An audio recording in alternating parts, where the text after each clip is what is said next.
Чергова провокація окупантів. Підконтрольне Кремлю духовне управління мусульман анексованого Криму вирішило провести курултай.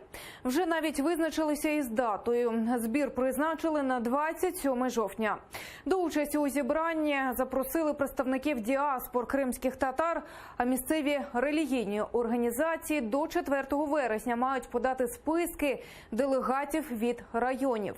У коментарі телеканалу АТР лідери кримських татар пояснили, таким чином колаборанти сподіваються зробити вигляд легітимності.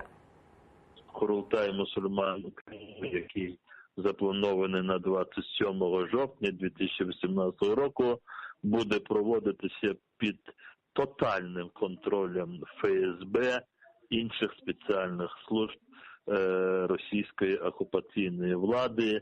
І на великий жаль, на відміну від попередніх з'їздів, тобто курултаїв мусульман Криму, тепер ті люди, які будуть спрямовані на цей з'їзд своїми громадами мусульманськими, вони будуть абсолютно не вільні в своїх рішеннях. Сьогодні на оккупированной территории проследить объективно механизмы избрания и представительства религиозных деятелей, членов этих общин не представляется возможным.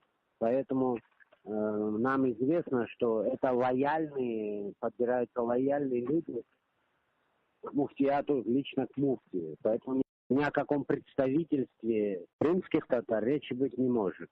С одной стороны идет попытка дискриминации межлиса крымско-татарского народа и в надежде на то, что сейчас срок полномочий Курултая крымско-татарского народа, заканчивается, мы сейчас проведем этот и будет легитимный орган.